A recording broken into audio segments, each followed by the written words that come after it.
미국의 역대 대통령들 가운데 유난히 미국에서 푸대접을 받고 있는 도널드 트럼프 대통령이 지난 주간 여러분 잘 아신 대로 일본, 한국, 중국을 순방을 했는데 참 대단한 대접을 받은 것으로 보입니다.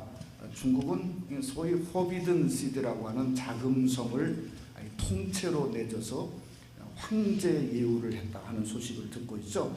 한국은 국회에서 연설을 했는데 제가 좀 시간을 내서 한 30분 조금 넘은 연설을 한번 들어보았습니다. 근데 자기 골프장 자랑한 것 빼고는 명연설을 하지 않았나 하는 나름대로 제 생각을 하게 되었습니다.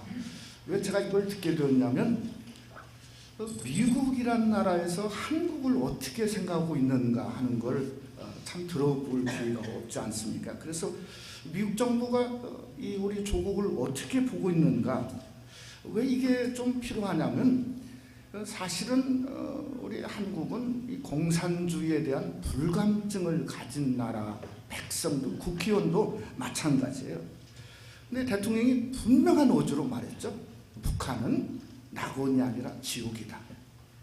또 사람을 등급을 매겨서 그저 등급이 높은 사람은 평양에 가고 그렇지 않은 사람은 다 쫓아내는 그러한 곳이 있다. 성경만 가고지고 있어도 처형을 하는 나라다. 그러면서 마지막에 이런 말도 했습니다. 미국을 시험하지 말라고 하는 경고도 하지 않았습니까? 내용을 보면서 이게 뻔히 아는 내용인데 이 뭔가 그 안에서 미국의 대통령이 보는 관점이 많이 다르고 새롭다 하는 것을 이렇게 생각하게 되었습니다. 제가 이런 말을 하냐면 요한계시록 11장은 정말 난해한 장으로 생각이 되어집니다. 그런데 하나를 보면 마치 이것은 지상교의 역사 교과서 같다 하는 생각을 합니다. 또 어떤 면으로 보면 마치 트럼프 대통령이 한국에 가서 한국의 역사를 그저 보고 이야기를 하는 것처럼 이게 천상교회에서 지상교회를 향해서 말하는 겁니다. 뭐라고 말하냐면 교회는 이런 거다 하는 어떤 교회 백서를 요한계시록 11장에서 성경에 말하고 있다고 생각이 되어지기 때문입니다. 오늘 이 성경에 보면 이 모든 포커스가 어디로 중점이 되냐면 소위 말하는 투 위트니스, 두 증인으로 이 포커스를 맞춰지고 있습니다. 이 증인이 과연 어디서 나타나는가? 땅에서 솟아난 게 아니고 하늘에서 내려온 자 같습니다. 왜 그런가 하면 1절과 2절에 하나님의 성전을 말했거든요. 또 요한계시록의 11장 맨 끝절 19절 말씀에 보면 이런 말씀이 있어요. 이에 하늘에 있는 하나님의 성전이 열리니 성전 안에 하나님의 언약궤가 보이며 또 번개와 음성들과 우레와 지진과 큰 우박이 있더라. 그러니까 하나님의 성전을 드디어 보기 시작하는 겁니다. 또 하나님의 성전에 뭐가 있냐면 하나님의 성전에 하나님의 언약궤가 있었다는 거예요. 지금도 이스라엘 사람들이 생각하는 국보 1호는 뭔가 하나님의 언약궤죠. 실제로 그들은 국보 1호면서도 그 1호가 없습니다. 사라져버렸죠. 언제 사라졌냐? 주전 580년에 느부갓네살이 이스라엘 쳐들어왔을 때 하나님의 언약궤가 통째로 사라져버렸어요. 어디다 숨겼는지 확실히 아는 사람이 없는 것 같아요. 그런데 그 하나님의 언약궤가 어디 있다고요? 하늘 성전이 활짝 열리면서 하나님 하늘 성전에 있음을 성경에서 기록하고 있다고 하는 것이죠. 그러니까 이 두 증인의 출신이 땅이 아니라 하늘에서 하나님의 성전에서 보냄을 받은 자라 이렇게 생각해도 결코 무리가 아니라는 거죠. 이 문제는 왜 보냄을 받았는가 이겁니다. 그 보낸 건 뭔가 지상교회의 본질이 무엇인가를 천상교회 두 증인을 통해서 말씀하려고 보낸 겁니다. 또 지상교회가 그러면 안 돼, 허구성을 또 드러내려고 하는 요소도 있다고 생각이 되어집니다. 이게 언제까지인가? 우리 예수님이 이 땅에 다시 오시는 그날까지 교회가 과연 지상교회는 천상교회를 통해서 어떤 모습을 가져야 되는가 하는 것을 두 증인을 통해서 말씀하고 있는 장이 다름 아닌 요한계시록 11장이라고 하는 것입니다. 그러니 오늘은 이 두 증인을 통해서 사실은 현대교회를 보기를 원하고 또 현대교회뿐만 아니라 우리 교회를 한번 볼 필요가 있는 것 같아요. 저는 저와 여러분 우리 마음이 똑같다고 생각합니다. 뭐가 똑같은가 하면 주님이 원하는 교회가 새생명 한인교회가 되어지기를 원하지 않습니까? 아멘입니까? 주님이 원하는 교회를 원하죠. 또 그저 주님이 기뻐하는 교회 상이, 교회 모습이 사실은 우리 새생명 한인교회가 되기를 원하고 바라보며 기도하고 있습니다. 또 그것뿐만 아니라 정말 말세에 하나님이 나 같은 성도를 어떤 성도를 원하시는가 하는 것을 우리가 더 알면서 하나님의 말씀을 들으러 온 거 아니겠습니까?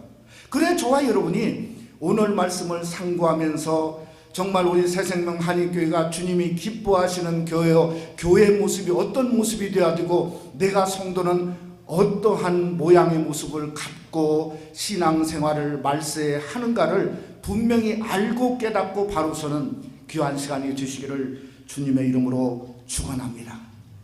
첫째로 하나님은 두 증인에게 권세를 주셨습니다. 지난 그 주 초에 텍사스에서 엄청난 일이 일어났죠. 텍사스 남부의 제일 침례 교회에서 그것도 예배드리는 중에 총이 540발이 난사해서 그저 뭐 거의 그냥 그 20몇 명이 그 자리에서 죽고 그런 일이 이렇게 일어났습니다. 참 안타까운 일 중에 하나가 참 미국에 또 터졌죠. 그 중에 그 정말 참사를 당한 그 가족 중에 그 홀콤 패밀리라고 이 그 홀콤이라고 하는 그 이름을 가진 패밀리인데 8명이 죽었어요. 부모, 아들들, 자식들, 그 중에는 아직도 태어나지 않은 언본 베이비까지. 그러니까 이 사람들이요 SNS 뭔가 그게 아니 하나님의 능력 있으면 아니 예배하는데 그것 좀 막아야지 뭐가 예배가 필요했냐 이렇게 무신론자들이 떠들고 있는 상황인데 그 다음날 아침에 이 홀컴 패밀리에서 이렇게 나름대로 그 자기들의 성명을 냈습니다. 뭐라고 말하냐면 이렇게 말했어요. 우리는 이해할 수 없지만 그러나 하나님은 지금도 일하신다. 그러면서 마지막 한마디가 뭔가 하면 오늘 아침 천국에서는 가장 아름다운 천사들을 얻었다. 이렇게 말했어요. 뭐라고요? 오늘 아침 천국에서는 가장 아름다운 홀콤 패밀리 천사들을 얻었다. 이렇게 말했어요. 참 신앙이 다르지 않습니까? 신앙이 달라요. 예? 정말 신앙이랑 다른 거예요. 우리 성도가 아무리 슬프고 힘들어서 정말 기도할 기력이 없다 할지라도 로마서 8장 26절은 뭐라고 말하죠? 이와 같이 성령도 우리의 연약함을 도우시나니 우리는 마땅히 기도할 바를 알지 못하나 오직 성령이 말할 수 없는 탄식으로 우리를 위하여 친히 간구하시느니라. 그냥 그들이 예의로 말한 게 아니라는 거죠. 성령의 위로함을 받고 성령의 위로함 속에 하나님이 하시는 일은 항상 선하고 오늘 아침에 천국에서 내 아들과 자녀들이 아름다운 천사로 있게 되었다 하는 고백을 한다고 하는 건 오직 성령에 함께 하시는 신앙 고백밖에 없다는 거죠. 여러분 오늘 계시록 11장에서 교회가 당하는 아픔을 성경에서 말하고 있어요. 2절 말씀에 보니까 뭐라고 말씀하냐? 성전 바깥 마당은 측량하지 말고 그냥 두라. 이것은 이방인에게 주었은즉 그들이 거룩한 성을 42달 동안 짓밟으리라. 그러니까 얼마나 어떤 기간 동안 하나님의 거룩한 성전을 이방들이 짓밟는다는 거예요. 짓밟고 유린한다는 거죠. 우리가 잘 아는 로마의 카타콤은 뭡니까? 그 당시에 성도들을 로마 정부가 짓밟고 유린하니까 땅에서는 도저히 살 수 없으니까 어디로 들어갔죠? 땅을 파고 들어갔지 않습니까? 땅이 공동묘지가 되었어요. 그래서 카타콤이죠. 그래서 짓밟히면 짓밟을수록 더 깊이 더 멀리 가다 보니까 오늘날 세상에서 유례 없는 노마의 카타콤이 탄생하게 되었다는 겁니다. 그러면 교회는 짓밟히는 곳인가? 오늘 성경은 분명히 말하죠. 교과서처럼 말합니다. 또 그것뿐만 아니라 교회는 하늘의 권세를 주었다는 거죠. 오늘 3절에 뭐라고 말해요? 내가 나의 두 증인에게 권세를 주리니 하늘의 권세가 두 증인에게 동시에 짓밟힘과 동시에 주었다는 거예요. 그래서 5절에 보면 마치 그 권세는 불을 내려여는 권세와 같고 하늘의 문을 닫고 여는 권세와 같다고 6절에 말씀하고 있고, 마치 모세가 물을 피로 만드는 애굽의 재앙에 노리는 권세를 하나님의 교회와 성도들에게 주었다고 성경은 말씀하고 있다는 거죠. 저는 이 3절 말씀에 그 권세를 누구에게 줬다고요? 두 증인에게 주었다는 거예요. 근데 증인을 왜 그저 주의 종들에게 주었다, 아니면 무슨 교회를 섬기는 자들에게 줬다, 근데 왜 하필이면 증인이란 표현을 썼을까 묵상을 해보니까 이 말이 너무 은혜가 되는 거예요. 여러분, 우리가 증인을 영어로 뭐라고 합니까? 위트니스라고 그랬죠. 눈으로 본 아이위트니스라고 그러잖아요. 눈으로 봤다는 거죠. 그러니까 증인은 본 사람이에요. 성전이 유린당한 것을 본 사람들이에요. 하늘의 권세로 불이 내리고 하나님의 능력이 교회 안에 성도에게 있는 것도 누군가 증인들이 보았다는 거죠. 지금도 하늘의 증인은 우리를 보고 계세요.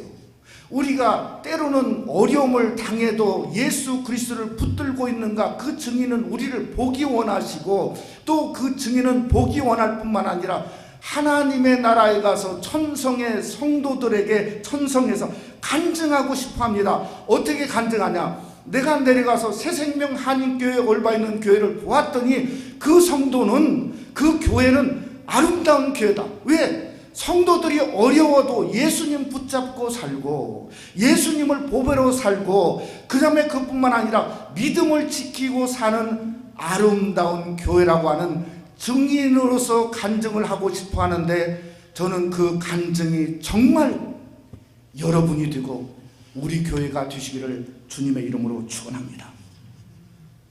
그러면 우리가 어떻게 해야 되는가? 이게 문제죠. 오늘 6절에 보니까 너무 심플합니다. 오늘 여기 3절에 보니까 그 증인의 모습을 닮아야 돼요. 그 증인의 모습이 뭔가 하면 굵은 베옷을 입었어요. 다른 게 아니에요. 굵은 베옷이라고요. 이 굵은 베옷이 어디서 나오냐면 요나서에 보면 요나서 3장에 요나가 물고기 뱃속에 나와서 니느웨 성을 돌아다니면서 너희가 회개하지 아니하면 40일 만에 이 성이 무너지라 했더니 니느웨 성의 왕이 회개할 때 무엇을 입었다고요? 굵은 베옷을 입었어요. 굵은 베옷을. 그러니까 하나님의 교회의 능력은 회개하는 데 있다는 거예요. 성도의 진정한 능력은 뭔가 스펙을 쌓는 게 아닙니다. 저와 여러분이 낮아져서 하나님 앞에 무릎 꿇고 통의자백하는 데 있다는 겁니다. 그것뿐만 아니라 무릎 꿇고 낮아져서 텍사스에 있는 교회 성도처럼 진정한 용서가 무엇인가를 보여주는 것이, 그게 하늘의 권세 있는 성도의 모습인 걸 세상에 드러내는 것이죠. 여러분, 열왕기하 19장에 보면 히스기야가 굵은 베옷을 또 입었습니다. 그리고 성전에 와서 기도했습니다. 왜 기도했냐? 이게 나라가 완전히 망하게 되었거든요. 그러니까 굵은 베옷은 무력함입니다. 하나님밖에 없는 거예요. 하나님 살려달라고 성전에 와서 무릎 꿇고 굵은 베옷을 입고 기도하면서 이렇게 고백했어요. 하나님이요, 이 나라는 어린아이를 낳으려고 해도 해산할 힘이 없습니다. 하나님 앞에 굵은 베옷을 입고 기도했어요. 그랬더니 열왕기하 19장 35절 말씀해 보니까 이런 말이 있습니다. 이 밤에 여호와의 사자가 나와서 아수르의 진영에서 군사 18만 5천 명을 친지라 아침에 일찍 일어나 보니 다 송장이 되었더라. 믿습니까? 우리가 하나님 앞에 하나님밖에 없습니다. 하나님이 전부입니다. 하나님 살려주세요. 배옷을 입고 하나님 앞에 겸손히 기도하면 하나님의 능력이 기도와 함께 나오는 줄을 믿으시기를 주님의 이름으로 축원합니다. 그게 증인에게 권세를 주었다고 성경은 말씀하고 있다는 거죠. 그런데 오늘날 교회를 보면 그저 정한 기간 동안 지팔 피는 게 아니라 무조건 끝없이 하나님의 교회가 지팔 펴지고 있어요. 숨을 쉴 수가 없어요. 여러분 어느 정도인가 하면 한국의 어느 교회는 자기 아들을 뭘로 세우려고 했냐면 그저 세습을 하려고 하다가 수백 명의 똑같은 교단 목사님들이 사인했어요. 절대 안 된다, 절대 안 된다. 끄떡하지 않아요. 끄떡하지 않아요. 세상까지 시끄러워요. 왠가면 꼼수를 부려가지고 이렇게 세우려고 그러거든요. 그러니까 세상도 시끄럽죠. 여러분, 그런데 제가 이 계시록 11장 말씀을 비춰보니까 이런 결론이 나오더라고요. 어떤 결론이 나오냐면 그 교회가 하늘에서 실상 진짜면 주의 종들에게 회개의 배옷을 입힐 것이고, 하늘에서 그 교회가 가짜 허상이면 하나님은 상관 안 하실 것이다. 이런 결론이 오늘 본문에 나오는 거예요. 그러나 마지막 시대는 무서워요. 성도가 진짜면 하나님은 회개의 배옷을 성도에게 입힐 것뿐만 아니라 성도가 가짜면 하나님은 상관하지 않는다는 거예요. 하나님이 상관하는 우리 교회, 하나님이 상관하는 여러분, 하나님이 함께하는, 그래서 누가복음 18장에 그러나 인자가 올 때 세상에서 믿음을 보겠느냐, 여러분의 믿음을 보는 귀한 역사가 함께 하시기를 주님의 이름으로 축원합니다. 그러게 우리 새생명 한인교회는 저 천상에서 인정받는 교회가 되어야 돼요. 우리가 배옷을 입고 성결하고 낮아지고 하나님께 회개하고 부르짖어서 고난 중에도 저 교회 성도만 보면 그리스도 예수를 보배 삼는 그러한 교회의 성도라고 하는 것을 기쁘게 얘기할 수 있는 귀한 역사가 다름 아닌 천국에서 우리 새생명 한인교회를 기쁘게 보고, 그 교회가 진짜 교회요, 하나님이 원하시는 교회요, 그 교회 성도가 말세에 하나님을 영화롭게 하는 교회요, 그 말씀 그대로 베드로전서 1장의 말씀처럼 그런 성도가 될 때 칭찬과 영광과 존귀를 경험하는 귀한 역사가 여러분 속에 함께 하시기를 주님의 이름으로 축원합니다. 두 번째로, 두 선지자는 오늘 성경에 보니까 죽었다가 살아났습니다. 요한계시록 11장 오늘 본문을 보면 아주 특이한 한 단어를 발견하는데, 그게 이 투죠. 이 둘이라고 하는 숫자입니다. 3절 보니까 증인이 몇 명이죠? 두 증인이에요. 또 4절에 보니까 감람나무도 하나만 되는데 무슨 두 감람나무, 또 그것뿐만 아니라 두 촛대죠. 또 10절에 보니까 두 선지자가 있어요. 또 이것을 좀 넓혀서 보니까 8절에 소돔과 애굽도 저는 같은 둘로 보여져요. 우리가 이 둘이라고 하는, 너무나 심플, 둘을 모르는 사람이 어디 있습니까? 이 둘이라고 하는 것을 제대로 영적으로만 해석하면 요한계시록 11장에서 말하는 천상교회에서 쉽게 말하는 지상교회 원하는 실상이 사실은 오늘 이 본문 속에 들어있는 거예요. 우리가 처음으로 생각하면 둘은 원 플러스 원입니다. 그러니까 가장 작은 객체가 연합하는 거죠. 믿음은 원일 수 있어요. 혼자도 믿음 가질 수 있습니다. 그러나 신앙은 혼자가 아니라 둘이야 된다는 거죠. 실제로 성도는 혼자가 될 수 없어요. 성도는 항상 둘입니다. 왜 항상 둘인가? 로마서 8장 16절 말씀에 보면 이런 말씀이 있습니다. 성령이 친히 우리 영과 더불어 하나님의 자녀인 것을 증거하시나니. 그러니까 성령이 지금 여러분과 더불어 있는 거예요. 그러니까 하나가 아니에요. 더불어니까 둘이에요. 믿습니까? 그래서 우리는 성령과 더불어 살고 성령과 더불어 섬길 뿐만 아니라 두 선지자, 두 증인이니까 신앙의 길을 걸을 때는 항상 함께 걷기 위해서 노력하는 모습을 가져야 될 것을 성경이 우리에게 말씀하고 있다는 거죠. 또 둘의 두 번째 의미는 뭔가 하면 증언의 신실성입니다. 여러분 구약 성경에 보면 증인을 세울 때 신명기 19장에 적어도 2명 이상 세우라고 그랬어요.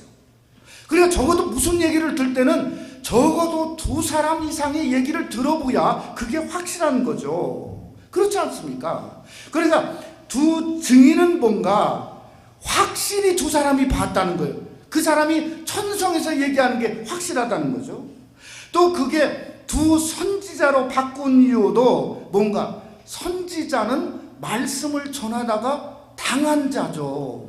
그러니까 확실히 저 사람들은 당했다는 거예요. 뭘 당했냐? 오늘 성경 말씀해 보니까 이렇게 말하죠. 7절에 짐승인 적 그리스도에게 무엇을 당했어요?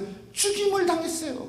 그래서 선지자라고 바꿨다고 생각이 되어집니다. 어떤 면은 북한 교회가 어떤 교회죠? 산 게 보이지 않습니다. 죽은 교회죠. 죽은 교회. 그런데 우리가 생각해 볼 게 있습니다. 죽었는데 고린도후서 4장 11절 말씀에 보면 이런 말씀이 있습니다. 우리 살아있는 자가 항상 예수를 위하여 죽음에 넘겨짐은 예수의 생명이 또한 우리 죽을 육체에 나타나게 하려 함이라. 분명히 뭐죠? 산자가 예수님을 위해서 죽었다 이거 죽음에 넘겨지는 거예요. 적 그리스도를 통해서 죽음에 넘겨서. 그러나 예수의 생명이 또한 죽을 육체에 나타나게 되었다 이 말입니다. 그러니 십자가는 분명히 산 게 아니고 죽은 겁니다. 동시에 뭐죠? 하나님의 능력입니다. 그러니 북한 교회를 쉽게 죽었다고 말할 수 없는 겁니다. 속단할 수 없어요. 언젠가 저 북한 교회 뚜껑이 열리는 날 그들은 분명히 죽었습니다. 그러나 죽으면서 그들이 가졌던 믿음과 신앙과 담대함과 그 다음에 신앙을 지키기 위해서 목숨을 걸고 전한 그 그리스도의 놀라운 역사는 하늘나라를 울음바다로 만들 수 있다는 걸 믿으시기를 주님의 이름으로 축원합니다. 그게 둘이에요. 또 하나는 뭔가 하면 둘은요 짝입니다. 그러니 동질적이에요. 또 둘은 상호적입니다. 뭐가 동질적이냐? 소돔과 애굽은 동질적입니다. 8절에 이건 사단적이죠. 그러니까 십자가에서 영원히 멸망받을 수밖에 없는 거죠. 그런데 이건 뭔가 상호적입니다. 이 4절 말씀에 보니까 무슨 말이 있죠? 주 앞에 서 있는 두 감람나무 두 촛대는 이건 상호적이에요. 서로 연결되어지죠. 스가랴 4장에 보면 감람나무는 뭐라고 말하냐? 성령의 기름 부음, 어노인팅이라고 말합니다. 그러니 두 개가 성령의 기름이 부어지니까 성령이 쏟아 부어지는 거죠. 또 두 촛대는 뭔가 어두움을 비추는 빛입니다. 그런데 어두움만 비치냐? 죽는 것도 살아나게 비춥니다. 그런데 아무리 촛대가 2개 있건 100개가 있든 간에 감람나무를 통해서 감람류가 들어가지 않으면 비추어질 수가 없다는 걸 성경이 말씀하고 있다는 거죠. 똑같습니다. 어디서 볼 수 있냐? 예수님에게 볼 수 있어요. 예수님은 영원토록 완전하고 충족하고 충만하신 분이에요. 그런데 사도행전 10장 38절에 이렇게 성경은 기록하고 있습니다. 하나님이 나사렛 예수에게 성령과 능력을 기름 붓도 하셨음에 그가 두루 다니시며 선한 일을 행하시고 마귀에게 눌린 모든 사람을 고치셨으니 이는 하나님이 함께 하셨습니다. 여러분, 이 말은 예수님이 부족해서 기름 붓듯 한 게 아니에요. 상호적이에요. 그저 함께 하나님과 연합해서 이 땅에 사역을 하시기 위해서 성령의 기름 부음을 원하셨다는 겁니다. 그러니 하나님이 기름을 예수에게 성령과 능력을 기름 붓도록 하시니 두루 다니시며 선한 일을 행하시고 능력을 행하셨다고 성경은 우리에게 말씀하고 있다는 것이죠. 저는 무슨 생각을 결론적으로 하게 되냐면 참 성도가 성도 되는 길은 둘에 있어요. 참 교회가 교회 되는 길도 둘에 있다고 생각합니다. 마치 두 증인처럼 신약과 구약의 말씀을 붙들고 사는 겁니다. 두 선지자처럼 말씀대로 살고 말씀대로 죽는 것입니다. 두 감람나무처럼 성도가 되는 길은 성령의 기름 부음이 있어야 돼요. 교회가 교회다운 길은 성령의 기름 부음이 있어야 돼요. 또 한 분과 두 촛대처럼 어둠을 비치는 세상의 빛된 성도, 그것뿐만 아니라 참빛을 증거하는 빛된 두 촛대의 모습이 있어야 그 교회가 교회다운 교회예요. 그 성도가 성도다운 교회라고 하는 것입니다. 그러니 요한계시록 11장에서 말하는 둘이 여러분이 되고 우리 새생명 한일교회가 되는 축복이 함께 하시기를 주님의 이름으로 축원합니다. 말씀을 마치고자 합니다. 자, 지난 주간에 말씀을 준비하면서 참 이렇게 특별한 그 이야기를 한번 읽어보게 되었어요. 이게 언제 일어난 일이냐면 1921년도에 스웨덴의 어느 한 선교사 부부가 아프리카의 콩고에 선교사로 갔습니다. 가자마자 한 소년을 만나기 위해서 그 소년에게 복음을 전했어요. 그 다음부터는 문이 열리지 않아요. 그런데 큰 문제가 생겼습니다. 자기 아내가 임신을 하게 되었는데 이게 말라리아 병에 걸리게 되었어요. 근데 어떻게 아이를 기적처럼 낳자마자 선교사 와이프가 죽었어요. 그러니까 이 선교사가 그 아내를 콩고에 묻었습니다. 묻고 너무 절망을 했던 것 같아요. 그래서 선언을 했어요. 나는 더 이상 하나님을 믿지 않는다. 하나님이 내 인생 망쳐버렸다 이거예요. 그래서 딸이 보기 싫었던 모양이에요. 그냥 딸도 그냥 옆에 있는 미국 선교사한테 그냥 던져주고 자기는 스웨덴으로 가버렸어요. 네? 그 딸이 그 애비라고는 그 이름을 가진 딸인데 장성을 했어요. 그러다가 친엄마가 콩고에서 죽었다 하는 것을 우연히 듣게 되었어요. 또 아버지가 스웨덴에 지금 현재 살아있다 하는 것을 알게 되었어요. 그래서 이 스웨덴까지 간 겁니다. 그래서 정말 몇십 년 만에 그 아빠를 만나 보았더니 진짜 팽이 된 거예요. 완전히 알코올릭에 죽기 얼마 직전에 놓이게 된 모습을 보면서 평생 하나님이 내 인생을 망쳤다 증오하며 살고 있었다는 겁니다. 그래서 자기가 딸임을 얘기하니까 그 아버지가 너무 딸아 미안하다 그렇게 얘기하더래요. 얼마나 미안했겠어요. 생각해 보세요. 그러면서 또 한마디 하는 것은 그러나 나에 대해서 하나님은 절대 얘기하지 말라. 그랬을 때 딸이 그렇게 아버지한테 이렇게 얘기했답니다. 아빠 엄마가 콩고에 처음 가서 그 예수 전한 어린 소녀는 커서 그 마을을 예수께로 돌아오게 한 하나님의 사람이 되었고 지금은 콩고에서 가장 유명한 600명을 섬기는 한 교회 담임 목사가 되었다. 이렇게 말했대요. 그러니 깜짝 놀라더래요. 그러면서 하는 말이 아빠 엄마가 아프리카 간 게 헛되지 않았어요. 엄마의 죽음도 헛되지 않았어요. 하나님은 한 번도 아빠를 미워하신 적이 없고 하나님은 지금도 아빠를 사랑하고 있다는 한 말을 내가 살아서 전하려고 여기에 왔다고 이렇게 말했다는 거예요.